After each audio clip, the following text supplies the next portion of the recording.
Halo semuanya, ini adalah pertemuan 14 ya. Saya akan langsung buka materinya.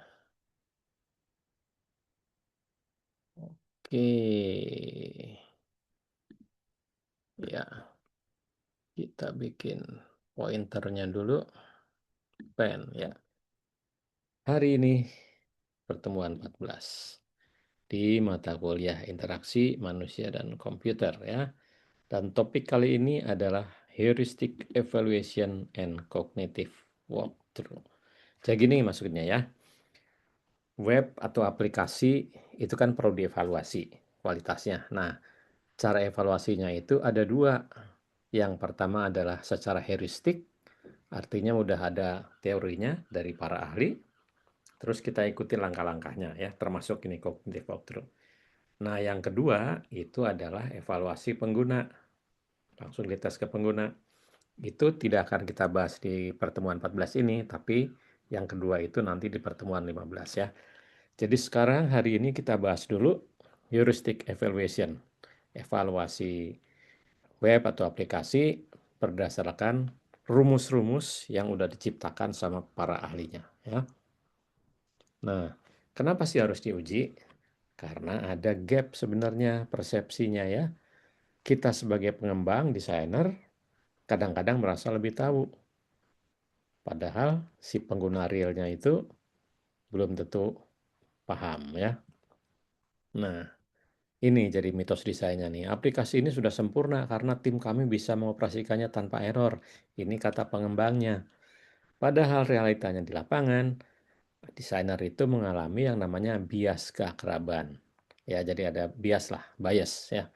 Karena mereka membuat sistemnya gitu ya. Padahal yang pakai kan orang lain ya. Sehingga diperlukan pengujian eksternal untuk menemukan blind spot ini. Termasuk navigasi yang bikin bingung, hambatan aksesibilitas, dan sebagainya. Ya, jadi ada dua pendekatan evaluasi seperti saya sampaikan tadi. Yang pertama adalah evaluasi berbasis ahli. Ini si ahli-ahli ini udah punya rumus nih. Ini menggunakan pakar UI UX ya untuk mengaudit kesesuaian sistemnya atau evaluasi heuristik. Sedangkan yang kedua adalah evaluasi berbasis pengguna. Pengguna langsung nyobain gitu ya, namanya usability testing. Yang ini, yang kedua ini, kita akan bahas di minggu depan. Hari ini kita akan bahas yang nomor satu ini ya. Nah, jadi untuk memahami cara kerja heuristic cognitive walkthrough ini perlu beberapa hal yang perlu diketahui ya. Jadi ada prinsip utamanya dulu. Prinsip utama inspeksi tanpa pengguna ini ya. Jadi heuristic evaluation ini adalah metode pengujian kegunaan ya, usability. Di mana sebelumnya tuh udah ada beberapa ahli tuh mengevaluasi interface atau antarmuka berdasarkan prinsip-prinsip desain yang universal atau yang heuristik. Nah, metode ini untuk mengeliminasi, menghilangkan kebutuhan mendatangkan responden yang banyak itu di tahap awal. Jadi sebelum ke responden, kita coba dulu dengan panduan ini dulu ya. Jadi itu akan meningkatkan efektivitas dan efisiensi juga ya. Jadi karena prinsip-prinsip ini udah teruji, maka kalau kita pakai itu bisa membantu kita menemukan kekurangan-kekurangan web atau aplikasi yang kita buat. Jadi ada 10 prinsip heuristik ya dari Jacob Nielsen. Ya, kita lihat dulu yang 5 prinsip pertama ya dari standar industrinya Nielsen Norman Group. Nah, Nielsen Norman ini salah satunya adalah Jacob Nielsen, satunya Norman. Nah, ada 5 prinsip yang pertama kita lihat ya. Yang pertama adalah visibility of system status. Jadi sistem itu harus selalu ngasih tahu ke penggunanya apa yang sedang terjadi nih. Pakai feedback ke daun perbaliknya ya. Misalnya contohnya nih, udah kita bahas sebetulnya. Ada yang namanya loading spinner kalau misalnya lagi upload gitu ya, kita masukin dokumen yang harus diupload, kemudian klik upload, maka dikasih tahu itu ada kayak lingkaran berputar gitu, itu untuk kasih tahu bahwa status sedang bekerja, sistemnya sedang menguploadnya. Kemudian yang kedua, match between system and the real world. Jadi harus match nih antara sistemnya dengan dunia nyatanya, ya. Pakailah kata-kata, frasa atau konsep yang dipahami oleh pengguna. Bukan pakai istilah-istilah teknis ya. Kadang-kadang kita lupa karena kita programmer gitu, pakai istilah teknis, padahal penggunanya belum tentu ngerti. Prinsip ketiga, user control and freedom. Jadi, si pengguna ini mesti dikasih pilihan nih. Misalnya kalau dia salah klik, salah ketik, boleh dia ulang ya. Kasihlah tombol undo ya, atau redo lagi. Atau dibatalkan ya sebelum datanya dikirim. Yang keempat adalah konsistensi and standard ya. Jadi kita perlu ngikuti standar-standar yang udah umum dan kita perlu buat dengan konsisten ya. Jangan bikin aturan baru yang bikin bingung ya. Ikuti aja konvensi atau aturan-aturan yang sudah diketahui oleh masyarakat ya. Misalnya kalau posisi icon keranjang itu biasanya ditaruh di pojok kanan atas ya. Kita ikuti aja. Yang kelima, error prevention.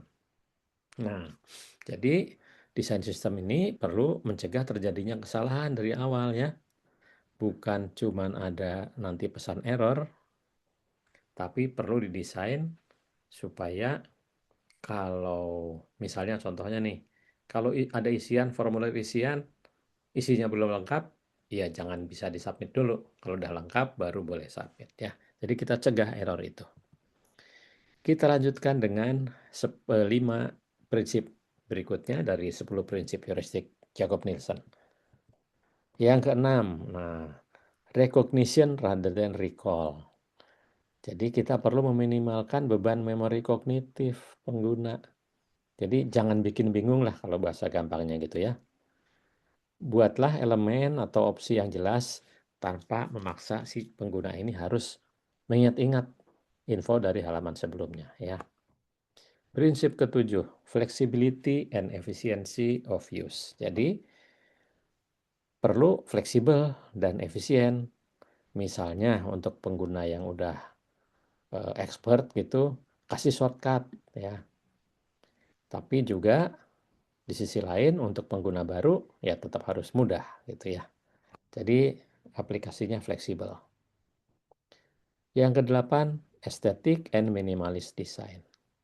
Jadi desain itu memang perlu indah, perlu estetik, tapi perlu minimalis juga ya. Jangan tambahkan informasi-informasi yang nggak relevan atau yang jarang dipakai ya. Intinya jangan bikin bingung pengguna. Kesembilan, help user recognize, diagnose, and recover from error. Jadi kita perlu bantu pengguna ini untuk cepat nangkap gitu, mendiagnosa, dan kalau ada error itu dia bisa segera terlepas dari error itu. Jadi misalnya ada error ya kasihlah pesan kesalahan, tapi pesannya harus dalam bahasa yang mudah dimengerti ya. Jangan pakai bahasa programming gitu.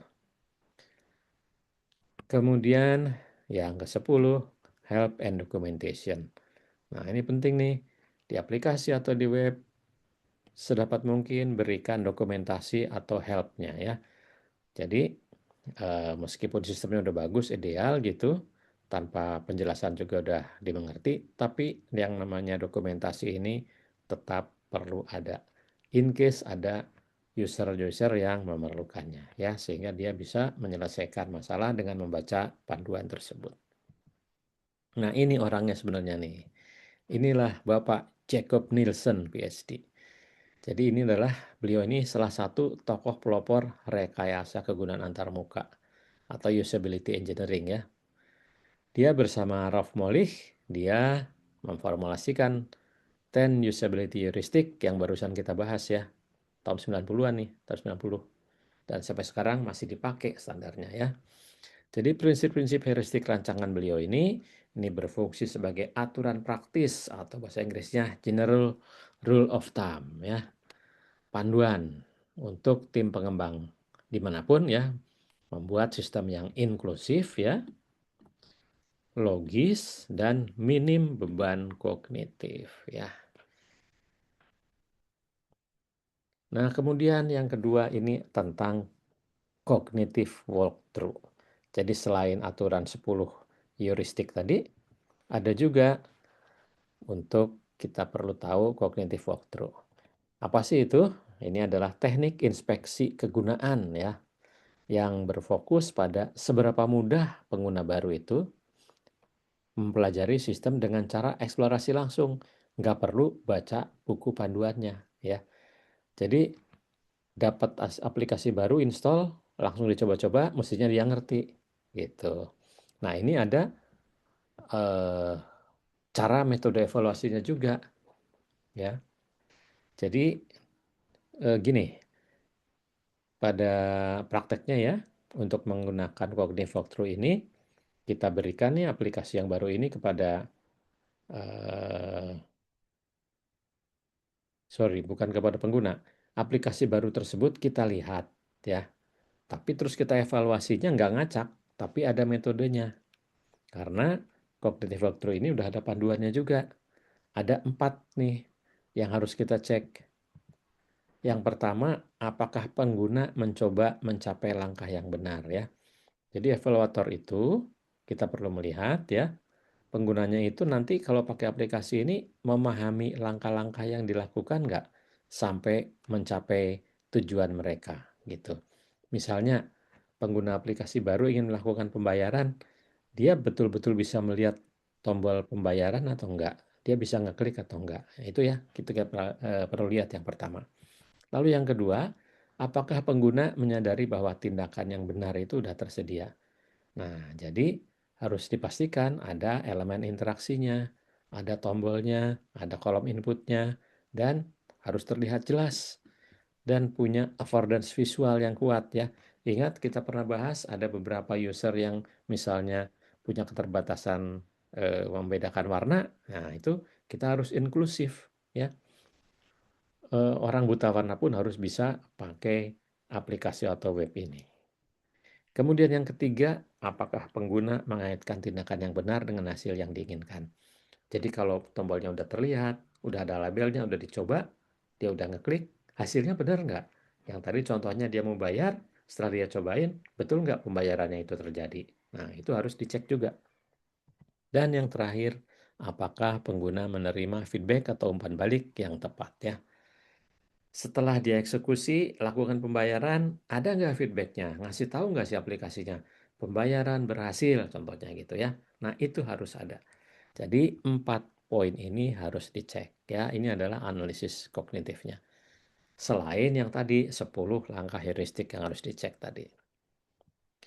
Nah, setelah melakukan pengecekan tadi, ini ada skalanya nih. Skalanya itu antara 0 sampai 4. Kalau 0 itu ya artinya nggak ada masalah ya, bukan masalah.